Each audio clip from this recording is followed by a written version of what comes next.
You're listening to Off the Court, a show dedicated to making you the best version of yourself as an athlete and as a person. I'm Coach Jack, CEO and owner of Close the Gate Hoops. If you want to take your life and game to the next level, this is the podcast for you. Let's get it. Welcome, viewers. This is Off the Court. I'm Coach Jack. I'm currently a 19-year-old kid running Close the Gate Hoops, and across from me, I got my buddy, Sam Smith. I'm not a coach near Jack's level. I'm just a fan of the game, and I'm just here to help with a creative input and a different brain to add to the discussions that will be going on at Off the Court and all of the different kind of stuff we talk about. Yeah, Sam's going to be an engineer, though, insanely smart at UW-Madison. His homework schedule I could never, ever do. It's kind of like a 9 to 5 with mandatory overtime. That's terrible. Yeah.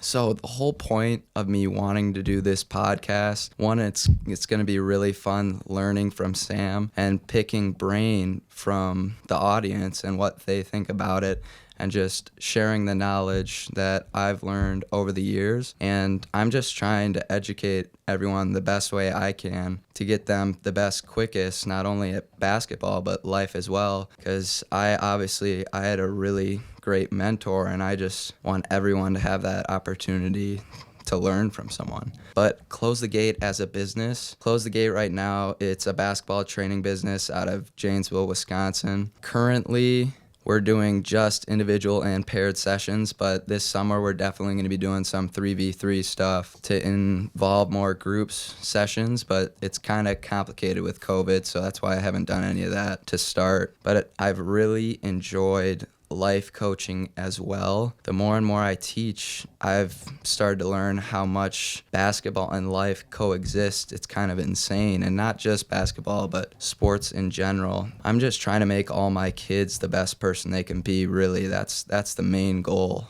of Close the Gate. And in terms of what I want Close the Gate to be in the future, I'm just trying to influence and impact as many people as possible. So if I can, which this is what I'm going to do, I'm going to try and have as many facilities across the country, all with the same goal in mind, just to make our students better people and players. Another thing that I've gotten really excited about the more and more I talk about it is just a family with Close the Gate. And I'm just trying to bring as many people as I can on board. Like, I wanted to do this podcast, but it's going to be way better talking to my buddy Sam as I do it. And like the artwork for this podcast, a friend of me and Sam's, Taylor Salmon, she helped put it together. But I joke around with my buddy Blake McCann too. He's currently studying to be construction manager. Construction management, thank you. I was going blank there.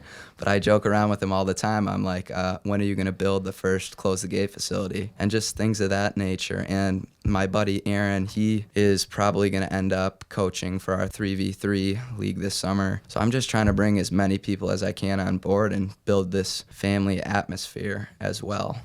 And I think one thing for our listeners that might not know what Close the Gate is, I think you should kind of describe the atmosphere on how you train and what the sessions are like, whether it's a 3v3 league or individual or group sessions, and how it's different than just regular basketball practice and what it really is. So that's a great question. So individuals are definitely a lot different than group sessions. In terms of individuals, I try and personalize my workouts more and then dive into skill enhancement. By personalizing, I mean I really exploit my students' weaknesses. And we dive into what their weaknesses are, and then we try to make them, to the best of our ability, into an all-around player. And then when we use what's called superpowers.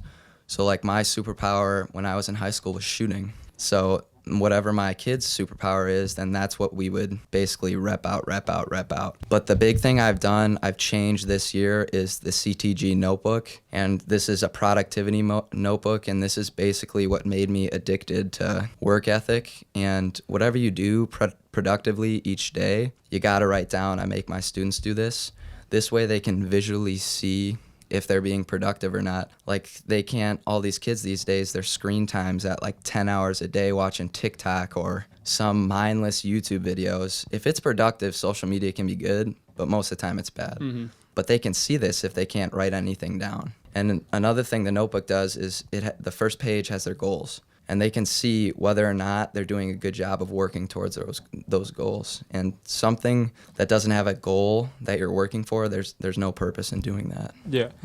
And with that log that you kind of have, I use that kind of method in my schoolwork. And every morning before I do anything, I write down in the planner what I need to do for the day. Yep. And with the time slots and when I'm going to do it, how much time I have, in order of what I'm doing it in. And then every time I finish it, I cross it off. And I always add more than I know I'm probably capable of, just to push me so I can really get as much as I can in order to just achieve my goals, not only to get the best grades I can, but also if you put the work in at one point, you'll reap benefits later. And the later in my case is like classwork on weekends is minimized by putting more work in earlier, by just trying to cross off as much as I can as fast as possible while still doing it right and not just going through the motions. It's psychological too, though. When you cross that off, it kind of makes you want to do more. Yeah, it's satisfying. Remember the book you told me to read, Make Your Bed? Yep. It's the exact same concept. Do you want to dive into that a little bit? Yeah, Make Your Bed's a book from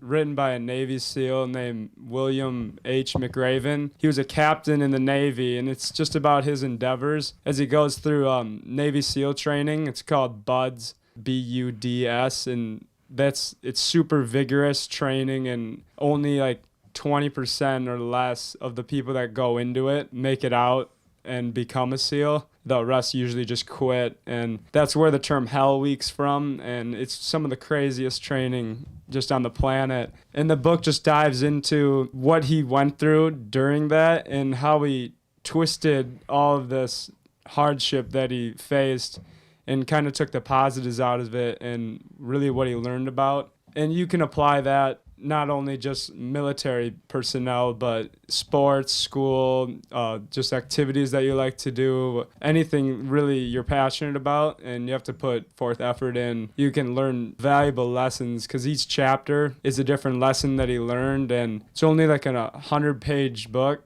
And once you get into it, you don't want to put it down. And one of the biggest influences I've really had on just work ethic in general and looking at things from a different lens and point of view. That blends well with what we're going to talk about here now, and it's basically how I got to where I am today at 19 years old, running Close the Gate. It's a complicated and a long story, but the main reason I'm here is because of my father and the work ethic that I've gained trying to make my father proud. But as a kid, all I wanted to do was get better at basketball, and I found out that there's no other way to do that than working hard. And the more and more I've done that, I've now transferred over from working on getting better at my game to working on making other kids I'm training better. I read this quote the other day, and it's really good. It's called "Work ethic is forever." And it's such a true statement because this work ethic I got from working on my game, now I'm addicted to my craft and productivity for Close the Gate. And all I want to do is just work on building Close the Gate to what I envision it to be. And that's how I'm already making a podcast 3 months into running it. Another thing that goes with that's helped me a lot with my work ethic is always imagine that someone is chasing you. You should also look at it, you should be chasing someone, not only just working for yourself and being the best that you can be, but that doesn't really have to be a someone. It can be a something. You need to strive towards something and have a goal in mind. So one day you can attain that, and then once you attain it by the work you put in, you can just keep increasing that. So there's always a chase, and there's always a desire to grind and put work in towards something. That actually goes well with, I learned the pull-push theory the other day. Have I talked to you about that? So like it has my views on schooling has definitely changed over the years, but I've learned more in 3 months than I have in 5 years because of this pull-push theory. If you learn by a pull, meaning it's your own true desire and passion to learn something, meaning you self-educate yourself about it, you're going to learn and retain that information way more than if it's a push, which a push would be like a teacher trying to teach you about rocks, that you could care less about rocks, but they're pushing it on you to learn. Yeah.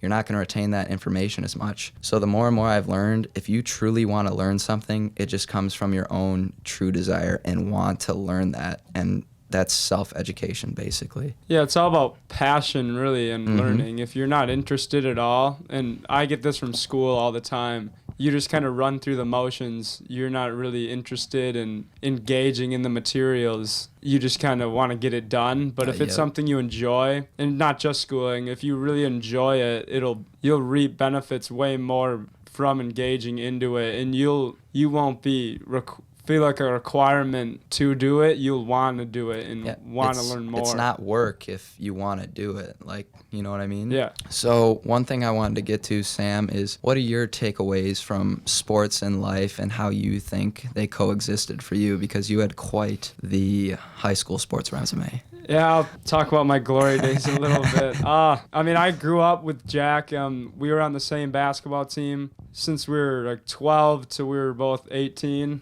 I played varsity football and varsity basketball in high school for Janesville Craig. I was a lot better at football, and I was more passionate about it, but I really enjoyed my time in basketball, and I was more of just a team guy and a locker room presence in basketball. I wasn't the most talented, but I had heart and grit, and I just put my effort towards it. Sam's a humble guy. He won, 4 awards for the basketball team in 2 years? Definitely took home the most trophies, that's for sure. I was pretty decorated. But I mean, sports, they build characters and values that you really take for your whole life. And just from your childhood playing sports, you really gives you a path on your whole life and how you kind of see things. And I think the number one thing is all drive and work ethic. I mean, that's kind of the main concept of today is really you get out what you put in, really. And that for me personally was weight room and not going through the motions, really trying to set an example and lead. So did the weight room grind come before the homework grind, or did the weight room grind turn into you grinding into your homework? I would say it was simultaneous, really, because I mean, middle school sports and school wasn't really a grind. Serious, it was just kind of fun, and you knew you wanted to do that when you were older. So that was really when you started taking it serious. But when I got to high school, we start freshman football like in August before even a freshman in high school, and that's really when my grind started. So where do you think you got your grind from then? Just naturally? Just natural, I guess. The 4.0? Yeah, I don't know. That was my thing to chase. But so weight room was always my kind of thing. It was always a requirement in my eyes because there's so many benefits, not only the physical benefits of getting stronger, but it's just accountability that you gain, kind of the teamwork that goes into it when you're all going into the weight room together and for the greater goal of winning. I also went to Close the Gate when I was 6th grade to freshman year of high school, and just work ethic and drive and putting in as much as you can, because if you want to win, which is the number one goal, you really got to put as much effort as you can.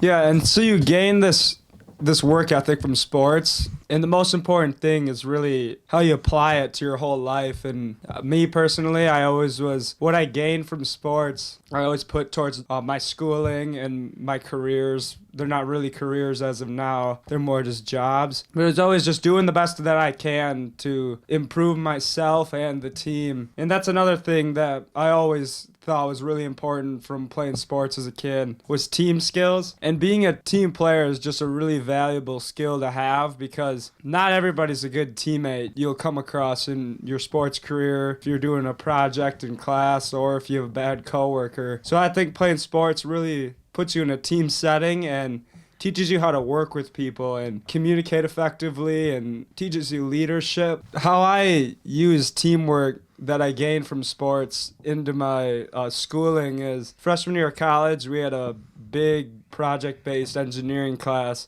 and I kind of took initiative to make our engineering team, kind of feel like a sports team, just be more fun and kind of put the effort into that, how I would have wanted my teams in high school sports or youth sports to be. So really just have a team mindset and that we're all in it together to achieve the goal that we want. And then there's also some really important aspects socially that you gain from sports. It's For sure. how I met some of my best friends, such as Jack, and most of my best friends I all met through sports. It helps you meet new people, and think about all the camps we used to go to, Jack. We would just meet random people, and So fun. it just helps with communicating. That's such a valuable skill. And then lastly, obviously the health. Physically, sports is just good to be a healthy person, but also mental health. I think sports is super good for because it just gives you something to fall back on, and if you're ever feeling down or anything, you can always just practice your craft. That's not even just sports, it's a hobby or anything. If you're ever feeling down, you always have something to go to and kind of put your mind at ease, and Get away. it's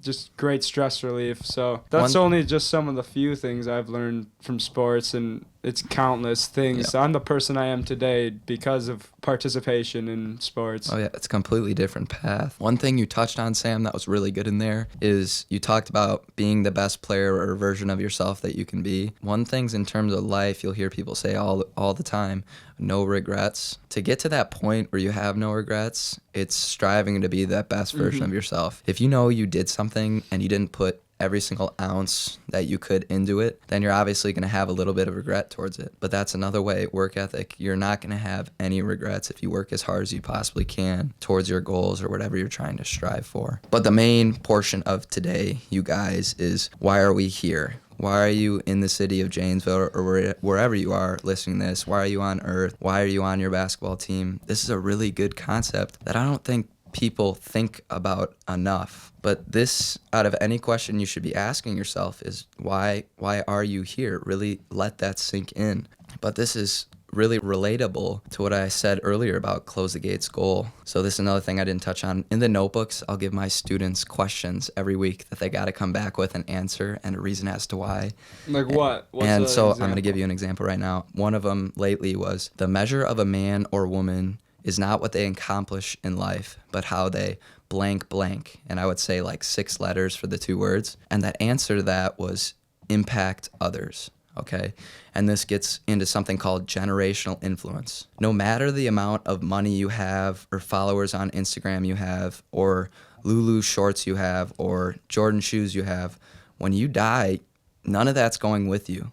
But what stays with people on earth is the influence that you made, meaning generational influence. So say, this is, hopefully my student doesn't get mad at me for saying this, but my cousin, I train my cousin Charlie, he's a funny kid. But he had another question was, what's the number one thing that holds people back in life? It's a 4-letter word, and the answer was fear. And that same night when he answered that question of fear, he asked out this girl he's been talking to for like 6 months, and he's been too scared to ask her, and he said all he could hear in his mind was me saying fear, which I thought was really, really good. So I influenced my cousin to get over his fear of asking out the girl he's been talking to, and now they're dating. But that's the type of influence I'm talking about. And maybe one day later, Charlie is going to be inspired to influence someone else, and then that person influences someone else. And so down the line, you're affecting this world way after you're gone.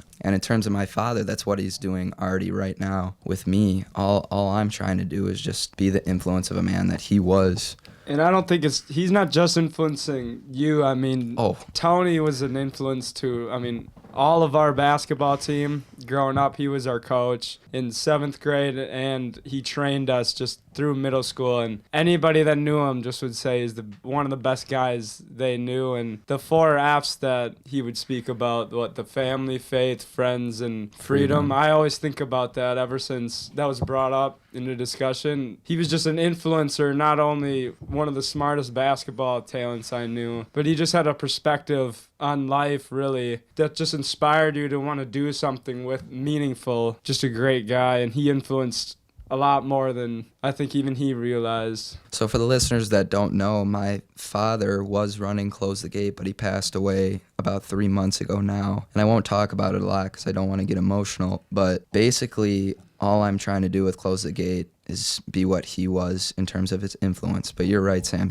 Every single person he ever talked to, he made better. And that's really our purpose for why we are here. There's no other purpose than making people better. And in terms of why we're here on your sports team, you're trying to make others better. You're not on a team to make only yourself better. That's for your individual workouts. You're there to make your whole team better. You don't need to have just one leader on your team. You can have 10 players and 10 leaders. In terms of a lower player on the spectrum, say you're the 10th man on the team, you can challenge the first player on the team. Maybe there's something they could have done better, or there's one way they could have spoken to a younger player in terms of encouraging them better. You don't have to be the best player or the best socially player in terms of being a leader. Everyone on your team can be a leader because your goal is just to make everyone better. And yeah, by making all of your teammates better, that's how you achieve the ultimate goal of winning. Yeah. If you're not making the whole team better, then you're not going to get better results,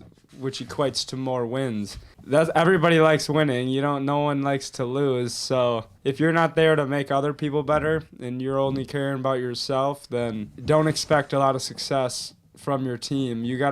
It's a collective goal. Whether you're the best player, MVP, or you're the last guy off the bench, everybody needs to grind and just want to make everybody above skill set and below their skill set the best player that they can be. And self-fulfillment as well. You're not going to get much self-fulfillment if all you do is care about yourself. One thing I really want you guys to actually let this sink in, there's another podcast I was listening to. They go, the biggest difference between someone who works really, really hard and someone who does basically bare minimum work is that they truly understand that they're going to die one day. And obviously, I've had this experience because my father passed away. So I really understand that we have a limited time on earth, and a lot of people don't get that until they're like 40 years old, and I luckily got that earlier. But I just want you to think down and think about that. Like, are you going to be satisfied with your life, what you did for your community, maybe for your family, trying to make everyone around you better? And doesn't have to be some big influential goal. It can be big or small. Everyone that's relatively happy towards the end of their life, they were for the better. They weren't about themselves. It wasn't about accomplishments or status. It's just straight up influencing and impact. Yeah, I mean, to quote Nas, great rapper, I mean, life's a and then you die at the end of the day. So it's really what you make out of it. You're not guaranteed anything. You're not guaranteed tomorrow. So really you just gotta put a smile on someone's face. Go and enjoy your day. Go do something, improve your life. You're not guaranteed a second on this earth. So it's all about being grateful and thankful for not only the life that you were given, but the people in your life. Everything really that might seem like you take advantage of it, but at the end of the day, some of the little things are the most important, and you just got to appreciate collectively what life is. You hit the jackpot there with gratefulness. Someone's always going through something that we have no idea. And a lot of times we find ourselves feeling sorry for ourselves, like, oh, my life sucks. This person's got this fancy car. But what I'm trying to say is everyone has their life's hardships. Everyone goes through it. The people that go through it better than others are the people that are grateful. They're not thinking about the things we don't have. They're thinking about the things they do have, and they're just thankful for it. It's a proven fact that it makes you a more self-fulfilled and happier person if you're grateful each day. So I thought that was a great. Thank you. I always try to have a positive outlook. Everybody gets down in the dumps, and it's no fun. Really, to get out of it and to get on a happy track, just improve your overall well-being, you just kind of got to face the fact that I know death doesn't have a happy ring to it, but you got to face that. What if tomorrow or today was your last day? Is this really how I would want to be spending it? That's really how I get out of a sad mindset, and you just got to appreciate everything that's given to you. So just ask yourself right now, listeners, are you satisfied? Like Sam just said, if tomorrow's your last day, are you satisfied with what you're doing? And right there, this goes back to what the whole purpose of why we're here, and influence. Maybe one person listening to this, they're like, oh, I got to change what I'm doing. Yeah. You know what I mean? Not only, we're talking big picture life. The day comes that you'll never get to suit up and put your pads on and play football again, or you never get to lace your sneakers up and play basketball again. So are you content with the work you're putting in right now and just kind of going through the motions, having fun, or do you want to see results, have success, and have fun? Yeah, the quote that I've kind of repeated multiple times, you get out what you put in. Your days are limited playing sports or in the band or choir or whatever you do. The day comes where all of that's over, so you really got to appreciate it and just grind. It also feels like it's not going to end. We thought the same thing, but now we're here and we wish we were playing high school sports again. Yeah, I wish I could go back Man, that's to fun. my prime. The prime. All right, so that was really good for our first deep topic, I think, for our podcast. And we're still improving. Like, we're gonna. Oh yeah. Obviously, this isn't the best that we'll be. We're hope that we'll learn and we'll put effort into the next one, just like anything else, and get better and better, and have goals and raise our goals, make a better experience for everybody. We couldn't get better at this unless we just threw ourselves into it. Me and Sam have no clue what we're doing right now, but the only way we get better at it is we if had to we have do it. someone help us set up right before this because we didn't even really know how the mics work too much, but now we got them and keep learning. So, quick speed round, Sam. You want to do this? Here, Yeah, I'll get my phone out. You got 10 seconds to answer. Sound good? Yes. Okay. So, what'd you think of the Bucks offseason trade and free agency move, Sam, this year? If Giannis stays, it's worth it. If he leaves, we're screwed. Yeah, we're screwed. Who's your favorite basketball player? Currently, Yes. Aaron Baines, Okay. What about past? LeBron. Past. I don't. Oh, of all time? Yeah. LeBron. I mean, I grew up watching him. So Who's your favorite football player? right now, Yeah. it's a good question. Oh, come on. Rodgers. Right now, Rodgers, because he's balling out. He's balling. But all time, Brett Favre. Yeah, he's a gunslinger. He's fun to watch. What about past? Brett Favre. Okay. Best football player. What's your favorite TV show? Currently watching Brooklyn Nine-Nine. I would recommend it. It's like a police officer version of The Office. You got any questions for me? You can think about it. Who's your favorite actor? My favorite actor? Dang. Oh, it's got to be the combination of Will Ferrell and Steve Carell. One of my favorite movies, Anchorman. If you could make one large animal small, what would it be? Oh my gosh. 10 seconds? Large animal, small. Like puppy size. Puppy size. Whale. I don't know. What is, I'll give you a little longer for this. What is the best piece of advice that you've ever received? Jeez. Well, there's definitely a lot, but the one that came straight to my mind, my dad always used to tell me balance. You want a key to a happy and content, fulfilled life. It's all about balance. Never doing one thing too much and too little of the other. They've got to be balanced out, and that's just with anything. And honestly, the same concept goes for sports too. Can't do too much of one skill and not too much of the other. So I would say balance. Thank you guys so much for listening. I really hope you let us know how you liked our podcast. And one thing I actually want is criticism, because this way me and Sam can improve on that, because I really think that this could be something a lot of people listen to one day. Sam will be our full-time podcast man. We're bringing in the family. Everyone's coming for Close the Gate. But we love as many questions as possible, too, for new topics to talk about. We've got a bunch of them that we can do. And so first, how should they contact you for criticism? That's good. Thank you. If you want to contact me, you can contact me for email, jackhummel12@gmail.com, or you can contact me through text, which is 608-201-7384. And then do you want to give them your contact, Sam, if they want to text you? 608-436-1683. Please, no unsolicited junk. Only construction. All the ladies go for that number right there. And my personal social media is Jack Hummel, or Close the Gate social media. We have free daily content posted multiple times a day. CTG Hoops for Instagram, TikTok, Twitter, YouTube, all of them. I would go check that out. And do you want to give them your Instagram or no? No, I'm good.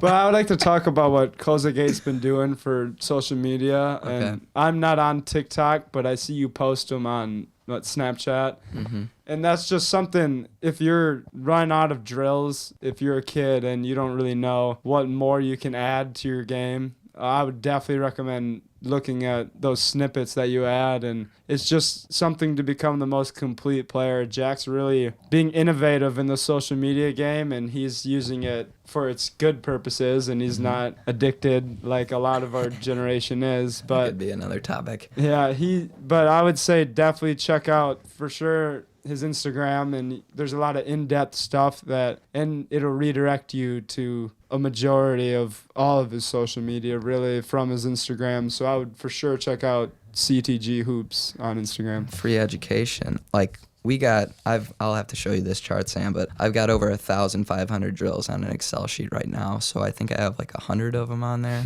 So trust me, we're not going to run out. So the last thing that I was going to say is, what should I call you guys? A lot of my videos, I say CTG friends, but I've seen a lot of podcasters do something like an animal or something else. Like one of the podcasts I listen to, he calls his viewers squids. I didn't know if that's something that we would want to do. I mean, whoever's listening to this, which I hope there's some people, I mean, maybe there's a poll on this Close the Gate Instagram and little tournament bracket style, and whoever wins, that's what the name for our listeners can be. Thank you guys so much for watching. Let me and Sam know how you liked it, and we love criticism. I'm out. Peace.